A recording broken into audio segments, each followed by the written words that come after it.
कल जैसे कि मैंने आपको बताया था कि कल था मेरी बेटी अवनी का बर्थडे, तो हम सुबह सुबह नाश्ता वगैरह करके तैयार होकर निकल गए मंदिर के लिए, क्योंकि हम अपने बच्चों को हमेशा बर्थडे वाले दिन मंदिर ज़रूर लेके जाते हैं। अगर इनकी स्कूल की छुट्टी नहीं होती तो हम ही चले जाते हैं, लेकिन आज तो अवनी की छुट्टी थी इसलिए अवनी को भी लेके गए। हमारी गाड़ी थोड़ी दूर खड़ी हुई थी क्योंकि हमारी सड़क टूटकर दोबारा बन रही है। जैसे कि आपको पता ही दिल्ली का हाल क्या है, पूरी दिल्ली टूटी फूटी पड़ी है, इसलिए हमें दूर तक पैदल चलना पड़ा। साथ में सारथा के दादाजी भी साथ गए छोड़ने के लिए कि चलो मैं भी तुम्हें गाड़ी तक छोड़ के आता हूं। अवनी बोली कि मेरा बर्थडे सबसे पहले मैं बैठूंगी। अवनी बैठने के बाद मैं भी बैठ गई। और जैसे कि मैंने आपको बताया कि सारा रास्ता टूटा फूटा पड़ा है, सड़क क्योंकि दोबारा बन रही है। फिर इसको पार करने के बाद हम बाहर मेन रोड तक पहुंचे और जल्दी से मंदिर भी पहुंच गए। मंदिर जाने के बाद सबसे पहले मैंने प्रसाद और फूल माला ली, क्योंकि मंदिर बंद होने का टाइम हो रहा था। लेट हो गए थे ट्रैफिक की वजह से, जल्दी जल्दी जाके भगवान जी के दर्शन मिले। और जैसे ही हम पहुंचे भगवान जी के दर्शन हमें आज बहुत अच्छे हुए।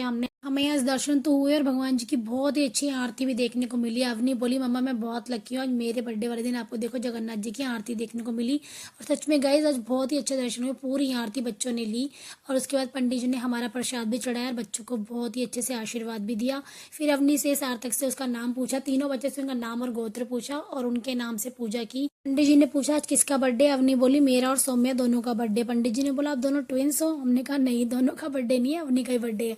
फिर तीनों बच्चों को आशीर्वाद दिया और बच्चों ने खूब एंजॉय किया। और अवनी जैसी बाहर निकली, मम्मा इतनी लंबी लाइन प्रसाद के लिए। मैंने कहा बेटा अगर प्रभु जी का प्रसाद चाहिए तो लाइन में तो लगना ही पड़ेगा। और अवनी का तो ये प्रसाद फेवरेट है। अवनी जाके फटाफट से लाइन में लग गई और सार्थक ने यहाँ पे जब तक दिया जलाया। फिर बच्चों ने प्रसाद दिया। प्रसाद खाने के बाद बच्चों ने यहाँ पे फोटो क्लिक कराई और दर्शन तो बहुत अच्छे से हो गए। लेकिन यहाँ पे सबसे एक जरूरी चीज है, यहाँ का प्रसाद जिसको खाए बिना तो यहाँ से जाया नहीं जाता है। जब भी आप यहाँ पे आए तो जरूर ये प्रसाद भंडारा जरूर खा के जाइएगा। यहाँ पे 100 रुपीज का टोकन मिलता है, उसमें आप मन भर के खा सकते हैं, लेकिन बच्चों के लिए फ्री है। और गाइस सच बताऊं ये खाना बहुत ही टेस्टी होता है, आप जरूर ट्राई कीजिएगा।